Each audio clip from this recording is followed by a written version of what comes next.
Salam sejahtera untuk kita semua. Kita bertemu kembali dalam sukacita karena mengalami kehadiran Tuhan dalam hidup kita saat ini.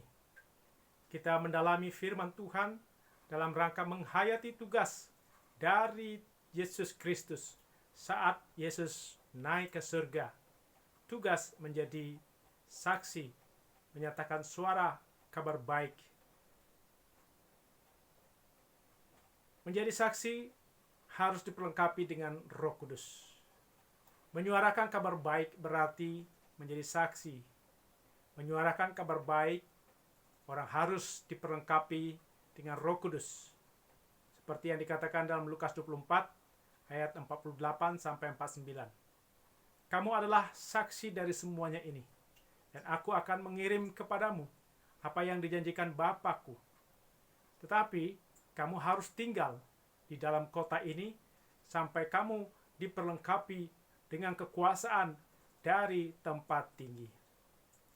Roh Kudus diberikan kepada murid untuk menguatkan dan memberi kesanggupan dalam melaksanakan tugas pengutusan, tugas menjadi saksi.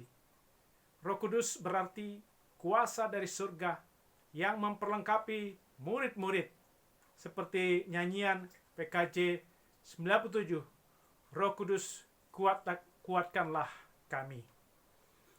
Roh Kudus kuatkanlah kami jadi saksi, saksi Tuhan di dalam dunia. Roh Kudus kobarkanlah api kuasa-Mu dalam hati kami yang berdosa. Roh Kudus kuatkanlah kami jadi saksi di tempat yang penuh rasa benci. Roh Kudus hiburlah setiap hati sedih dan berilah damai sejahtera. Jika Roh Kudus memberi kemauan dan kemampuan kepada kita untuk bersaksi, berarti kita tidak diam, namun pergi menjumpai orang, berbicara pada orang lain, memberi contoh kehidupan. Kita menjumpai orang yang berdosa, agar mereka mengalami terang Tuhan. Kita menjumpai orang yang dikuasai oleh kebencian, agar mendapat kedamaian dari Tuhan. Kita menjumpai orang yang bersedih, agar mendapat penghiburan dari Tuhan. Kita menjumpai orang yang dikuasai kegelapan, agar mau mengikuti terang Tuhan. Kita menjumpai orang yang lemah, agar mendapat kekuatan dari Tuhan. Kita bersaksi dengan hati yang teguh, tidak resah, yakin, dan berpengharapan pada Tuhan. Kita bersaksi tentang Yesus, berarti kita sudah melihat atau mengetahui tentang Yesus, seperti murid-murid yang langsung melihat kehidupan Yesus. Bersaksi berarti memberitakan Yesus yang benar-benar menderita dan bangkit. Kita bersaksi tentang Yesus, berarti kita harus mampu memberi keterangan yang benar, bahwa Yesus benar-benar hadir di dunia ini, benar-benar menderita, disalib dan mati, bangkit, serta naik ke surga, seperti dinyatakan dalam Lukas 24 ayat 46. Katanya kepada mereka, ada tertulis demikian, Mesias harus menderita dan bangkit dari antara orang mati pada hari yang ketiga. Kita bersaksi berarti harus berani menjelaskan bahwa penderitaan Yesus itu benar-benar terjadi dan tidak pura-pura. Mengapa harus dijelaskan bahwa Yesus menderita dan bangkit pada hari ketiga? Karena pada masa lalu dan juga masa kini ada ajaran dekotisme yang mengatakan bahwa Yesus tidak sungguh-sungguh manusia. Yesus Kristus berpura-pura menderita dan mati. Ajaran ini menyangkal penderitaan dan kebangkitan Yesus. Ajaran ini menerima Yesus sebagai Raja yang ilahi, tapi Yesus tidak pernah menjadi manusia. Pada masa kini, kelompok agama tertentu mempengaruhi orang Kristen dengan ajaran nepotisme ini. Dan akhirnya orang Kristen itu ragu-ragu dan meninggalkan iman Kristen. Juga ada ajaran Basilides yang mengatakan bahwa yang disalib itu bukan Yesus, tapi Simon orang Kirene. Menurut Basilides, Yesus secara ajaib menyerupai diri seorang Simon orang Kirene, dan tempatnya di kayu salib digantikan oleh Simon orang Kirene. Ajaran Basilides ini juga dipakai kelompok agama tertentu untuk mempengaruhi orang Kristen agar meninggalkan iman Kristen dan menyerang orang Kristen. Ajaran lainnya yaitu ajaran Valentinus mengatakan bahwa Yesus bersifat roh, bukan daging. Tubuh Yesus berbeda dari tubuh manusia. Ajaran Kerdon berpendapat bahwa Yesus tidak lahir dari anak darah Maria. Bahkan ia tidak lahir sama sekali. Yesus datang ke dalam dunia sebagai anak Allah, tetapi tidak di dalam daging. Ajaran Marcion mengatakan Yesus tidak pernah lahir, namun secara tiba-tiba muncul dari surga. Yesus bukan manusia dan tidak memiliki tubuh sama sekali, sehingga ia juga menolak penderitaan dan kematian Yesus. Dengan berbagai ajaran seperti ini, maka orang beriman harus benar-benar memahami peristiwa dan kenaikan Yesus ke surga. Peristiwa penderitaan, kematian, kebangkitan, dan kenaikan Yesus ke surga. Semua orang Kristen diharapkan bisa bersaksi, menjelaskan tentang Yesus yang menderita di salib, mati, dan bangkit naik ke surga. Yesus menderita karena menyelamatkan manusia dari dosa. Penderitaan Yesus juga mempersiapkan orang beriman menghadapi penderitaan di dunia. Kita menjelaskan tentang Yesus sejelas-jelasnya dan sejujur-jujurnya, selengkap-lengkapnya, sebenar-benarnya, tidak menyimpang, tidak ditambahkan dengan pendapat dunia atau pendapat pribadi. Berita tentang Yesus tidak boleh diduga-duga. Orang beriman meyakini karena mengalami sendiri hidup bersama Yesus, pernah merasakan damai bersama Yesus, pernah mengalami perbuatan Tuhan dalam hidup kita. Roh Kudus juga memberi keberanian bersaksi tentang Allah yang mencipta dunia, memelihara alam semesta dan manusia, dan bersaksi tentang peranan Roh Kudus dalam hidup kita dan tubuh Kristus, yaitu gereja. Hanya orang yang dikuasai Roh Kudus akan mau dan dimampukan untuk bersaksi. Kalau belum dikuasai Roh Kudus, maka orang tidak berani, tidak mau menjadi saksi, malas menjelaskan tentang Yesus, takut salah, takut tidak diterima kesaksian, takut dicemooh, takut ketahuan kekristenannya, dan merasa rugi kalau bersaksi. Ada orang Kristen tidak berani mengakui dirinya Kristen. Seperti Bapak X tinggal di sebuah desa dan kebaktian minggu di kota. Dia satu-satunya orang Kristen di desa itu. Dengan bangga Bapak X ini menceritakan pada temannya di gereja di kota bahwa orang desa tidak ada yang tahu bahwa dia Kristen. Menurut dia, lebih baik tidak perlu orang tahu bahwa dia Kristen. Yang penting tidak berbuat jahat, tidak perlu bergaul dengan orang desa. Nanti ditanya-tanya agamanya, bisa ketahuan. Itu akan merugikan dalam pergaulan, takut dihina, takut disingkirkan. Demikian juga di kantor, Bapak P tidak ada yang tahu bahwa dia Kristen. Dia senang orang tidak tahu bahwa dia Kristen, karena takut dihambat karirnya, takut disingkirkan dan dihina. Kalau kita menggunakan pikiran dan kekuatan sendiri, maka kita takut bersaksi. Hanya Roh Kudus yang memampukan kita agar tidak menyembunyikan identitas Kristen kita sebagai terang dan garam dunia. Garam itu harus dirasakan orang sekitar. Terang atau pelita itu tidak diletakkan di bawah gantang, tapi di atas kaki Dian. sehingga menerangi semua orang. Itu di Matius 5 ayat 13-16. Kesaksian tentang terang harus bercahaya, harus dikenal orang sekitar.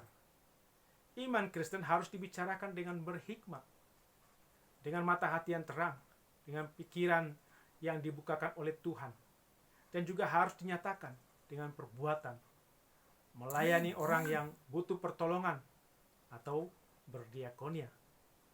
Oleh sebab itu, kesaksian atau marturia dan pelayanan diakonia merupakan satu kesatuan yang tidak dapat dipisahkan. Mungkin orang Kristen berdiakonia lebih dulu, kemudian menjadi sahabat, baru bermarturia. Perlu hikmat dalam melakukan diakonia dan marturia. Jangan bersaksi menjadikan perkelahian, pertengkaran, permusuhan, kerusuhan antar umat beragama. Pernah rombongan suatu gereja melakukan kesaksian dan diakonia di suatu tempat. Mereka memasang saluran air bersih. Setelah rombongan gereja pulang, seluruh saluran air itu dibongkar oleh masyarakat. Tapi ada gereja yang melakukan kegiatan kesaksian dan diakonia di daerah lain. Tapi gereja ini melakukan kerjasama dengan pemerintah setempat dan juga beberapa tokoh masyarakat untuk menyalurkan bantuan diakonia.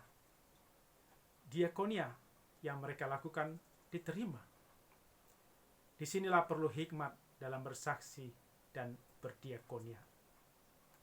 Bersaksi bisa melalui pergaulan di lingkup RT, RW, kelurahan atau kecamatan, dan kabupaten, dan provinsi, bahkan nasional.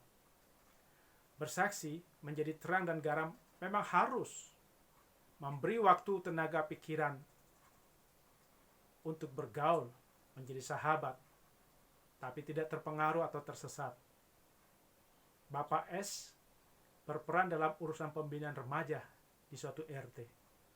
Melalui pembinaan olahraga, Bapak S menjumpai orang tua remaja yang punya pergumulan atau permasalahan, yang mengalami kesulitan, memberikan penghiburan, penguatan, dorongan, bimbingan. Ketika ada kebencian di sekitar RT, Bapak S berperan memberikan perdamaian. Ketika ada orang yang disingkirkan, Bapak S memberikan dukungan dan menghargai. Bapak S bersaksi melalui fungsi atau peran yang ada di dalam masyarakat. Berhikmat dalam bersaksi berarti memahami cara bergaul, cara memperhatikan, cara menolong, cara masuk dalam kehidupan masyarakat. Sasaran kesaksian adalah orang yang belum mengenal Yesus secara benar. Kesaksian adalah bagi orang yang belum mengenal Yesus yang menderita, disalib, mati, naik ke surga. Juga kepada orang yang dikuasai dosa kegelapan dunia, orang yang dikuasai oleh kebencian, kebohongan, melakukan kekerasan, dan melakukan kejahatan. Melalui kuasa Roh Kudus, kita dimampukan untuk menyatakan kebenaran Tuhan. Roh Kudus membawa firman Tuhan masuk ke dalam hati manusia. Ada orang yang jahat, yang sudah berkali-kali membunuh, masuk penjara. Kemudian ada misionaris yang memberitakan firman Tuhan, tapi selalu ditolak oleh penjahat tersebut. Pada saat tertentu, penjahat ini membaca sendiri bagian Alkitab. Hatinya tersentuh.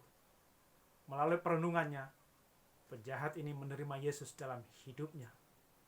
Apakah misionaris yang memberitakan Injil di penjara dan ditolak penjahat itu termasuk gagal? Tidak. Roh Kudus bekerja setelah misionaris ini tidak lagi melayan penjahat itu. Roh Kudus membuka hati penjahat ketika ia membaca sendiri bagian Alkitab. Banyak kisah para penjahat dibukakan Tuhan pikirannya dan menjadi saksi Tuhan bagi mantan narapidana dan orang lain. Kita diminta Tuhan bersaksi karena Yesus sudah menyelesaikan karya keselamatan.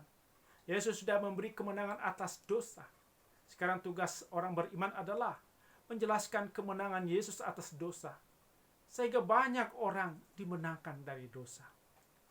Bersaksi itu jangan demonstratif, menggebu-gebu, memberitahukan bahwa kita Kristen. Tapi juga jangan sembunyi, takut ketahuan Kristen. Orang yang menggebu-gebu, asal bertemu orang selalu bicara tentang Yesus. Orang ini merasa kalau sudah membicarakan tentang Yesus setiap hari, berarti sudah menjadi saksi yang baik. Padahal berita yang baik harus disampaikan dengan cara yang baik, cara yang berhikmat, dengan melihat kondisi orang yang akan diberitakan. Tidak asal berteriak tentang Yesus, tapi berhikmat atau belajar seperti para misionaris yang berhasil dalam kesaksian dengan melakukan pendekatan budaya, pendekatan kesehatan, dan pendidikan. Melalui pendekatan misionaris ini, daerah tertentu banyak yang menjadi percaya kepada Yesus. Ada beberapa ibu bersaksi dengan melakukan pendekatan kesehatan, memberikan bantuan gizi, pendidikan kesehatan. Di desa itu banyak orang mengenal ibu ini sebagai orang Kristen. Dan bahkan ada yang tinggal di rumah ibu ini yang Kristen, karena akan dirawat di rumah sakit di sebuah kota. Jika ibu ini bersaksi, maka ia akan menjelaskan bahwa semua pelayanan yang dilakukannya itu karena Tuhan Yesus yang memanggil dia untuk melayani. Yesus yang sudah menyelamatkan dirinya dari dosa. Bersaksi berarti menjelaskan panggilan Yesus melalui pelayan kesehatan yang dilakukannya. Apa yang dilakukan ibu ini adalah salah satu bentuk bersaksi yang berhikmat dengan mata hati yang dibukakan atau yang diberikan terang. Bersaksi itu bukan mengatakan bahwa menjadi orang Kristen itu enak, pasti masuk surga, pasti tidak ada sakit penyakit, pasti tidak ada kemiskinan, Tuhan akan memberi kekayaan, pasti tidak ada masalah karena Tuhan melindungi dari masalah dan bahaya. Menjadi orang Kristen itu enak karena mendapat bantuan sembako.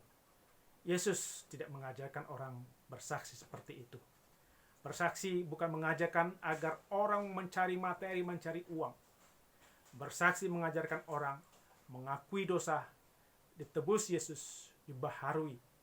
Karena itu Yesus menekankan bahwa bersaksi itu tentang pertobatan dan pengampunan dosa yang kita baca tadi di Lukas 24 ayat 47. Bertobat berarti berpaling dari hidup yang sesat, percaya kepada Allah yang hidup. Bertobat dalam hidup artinya hidup dalam damai dengan Allah dan sesama, hidup dalam pembaharuan. Bertobat berarti kita mau memberitakan Injil kepada semua bangsa, terutama di sekitar kita. Bertobat mau diutus Tuhan. Tugas menjadi utusan Tuhan tidak terlalu berat, sebab Tuhan menolong dengan memberikan Roh Kudus. Bersaksi tidak memberitakan tentang pengampunan dosa saja, tapi tentang pertobatan, penyesalan dosa. Kekristenan bukan murahan bahwa Yesus mengampuni dosa, tapi Yesus meminta penyesalan dosa dan pertobatan. Hidup orang Kristen bukan hidup sembarang dalam dosa. Kalau bersaksi hanya tentang penyesalan dosa dan pertobatan saja juga tidak baik. Harus ada pengampunan dosa. Kalau tidak ada pengampunan dosa, orang akan selalu ingat akan kesalahannya masa lalu. Bersaksi dari pertobatan, pengampunan dosa berarti menyaksikan hidup yang sudah menyesal, hidup yang bertobat dan diampuni yang kita saksikan. Bersaksi bukan tentang kekayaan atau kesehatan, tapi hidup yang diubahkan Tuhan. Hidup dalam pengampunan yang berarti orang ini juga dimampukan untuk mengampuni. Orang yang percaya pada penebusan, maka dosanya diampuni, ditebus, kemudian bertobat. Kesaksiannya yang menyesali dosa, diampuni oleh Yesus dan bertobat. Itulah yang menjadi tujuan pemberitaan Injil. Bukan pembaptisan menjadi orang Kristen. Orang yang memberitakan Injil, menyuarakan kabar baik, menceritakan tentang pertobatan, pengampunan dosa bagi semua bangsa, terutama orang di sekitar kita. di tengah COVID-19, bagaimana kita bersaksi? Kita minta Tuhan memberi hati yang terang dan terbuka dalam memahami semua Alkitab.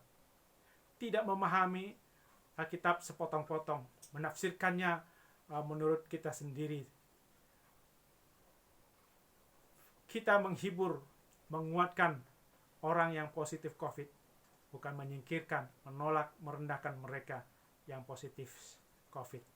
Bukan menghakimi orang yang positif COVID-19 dengan mengatakan ini karena tulah, ini karena hukuman Tuhan, ini sudah akhir zaman. Kita menjumpai orang yang positif COVID melalui media virtual, media sosial, memberikan dukungan, membawa kedamaian dan ketenangan dalam menghadapi COVID-19.